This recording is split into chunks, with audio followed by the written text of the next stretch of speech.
Yes, Chelsea fans, welcome to the Chelsea news in just a 5-minute video, focusing on the game yesterday, looking at the key moments, the team selection, what was good, what wasn't so good, but the all-important 3 points. All of this in just a 5-minute video, short, sweet, to the point with no waffle, starting with the team selection. Now, as we know, Thiago Silva and Reece James were both out, different reasons. Thiago Silva's out till April with knee ligament damage.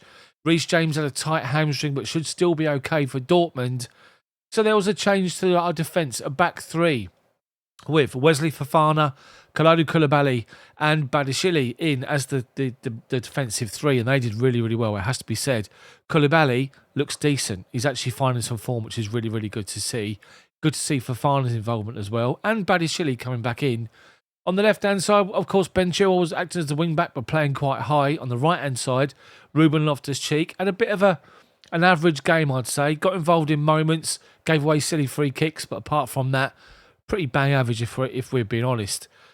In the middle of midfield, you had Enzo Fernandez and Mateo Kovacic. Kovacic, again, busy, working as he always does.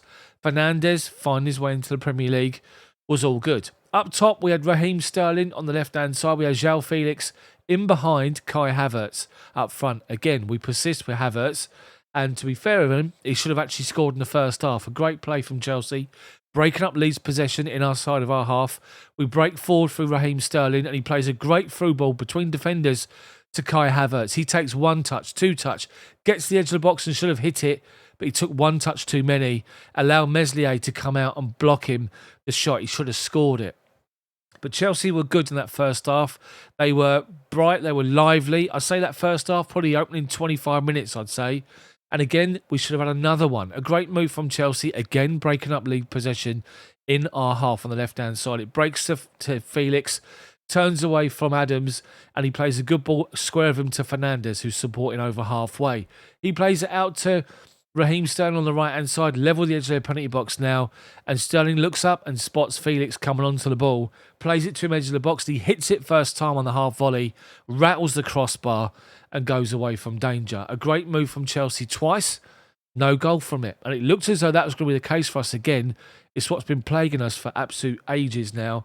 We had another chance late on in that first half. Kai Havertz dropping deep, collects the ball, looks up, sees Ben Chilwell, who's always a threat all game. Ball over the top, and Chilwell, just outside the 6-yard box, got caught in two minds. Does he shoot? Does he cross it? Nothing, eventually. Just tapped the ball away from goal, out for a goal kick. But 3 important moments for Chelsea in that first half. Should have taken one of them, and we didn't. And we were struggling beginning at the end of that first half because Leeds were coming back into the game.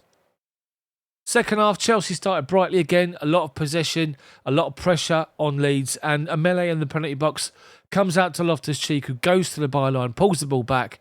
Raheem Sterling taps the ball over the bar from around 8 yards on the full stretch. And it just looked as though it was going to be one of those days for Chelsea until a set piece became the telling point in the game.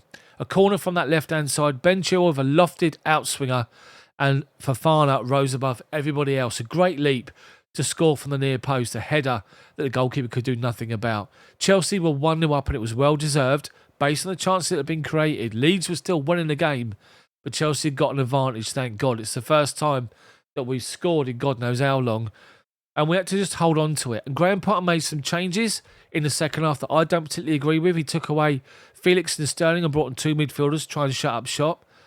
And it was only when late on he brought Madueke on. It looked as though we sort of had some sort of outball for the attack. We're just flooding our midfield to protect our lead. And of course, bearing in mind the situation, we don't really want to see that. But I guess it's something that Potter had to do. Anyway, Leeds come back into the game and had 3 chances at the end of the game. Ball over the top on the right-hand side. Ayling fired a ball into the box and the centre forward struck it. It hit Koulibaly, deflected all the pace off the ball, and Kepa saved it. Another chance they had from a set piece. Come out to the right-hand side. A shot was drilled low down. Kepa to his left-hand side. Saved the ball. And late on, a header from Meslier, who come up in the penalty box, headed it feebly into Kepa's arms. But Leeds were attacking right till the final whistle. Chelsea struggled, huffed and puffed if we're completely honest, but we took the 3 points. It's a massive win. It's the first win since the middle of January, which is just ridiculous to say. A massive 3 points, and it's a clean sheet, and it's something that we can build on. And if anything, it gives us a little bit of momentum or a good feeling heading into Dortmund on Tuesday. A massive, massive game against Dortmund. We bossed it over there. It was the best performance that I've seen us play in weeks in that game. We couldn't put the ball in the back of the net. If we can deliver that type of performance and get an end result, we should be able to beat Dortmund and get past them. But as we know, anything can happen with this Chelsea team. Most important thing is it's 3 points and we push our way up to 34 points. A whopping great 34 points. We're only, 11 points behind 4th place? It's somewhere where we can start. That's the main thing. So, let me know what you thought about the game, the tactics, the substitutions, and how it all played out in the comments section below. I really, really appreciate you watching this 5 minutes news update. I will try and come back with more 5 minutes news in the course of the week this week. But thank you so much for your support and thank you for watching. See you next time.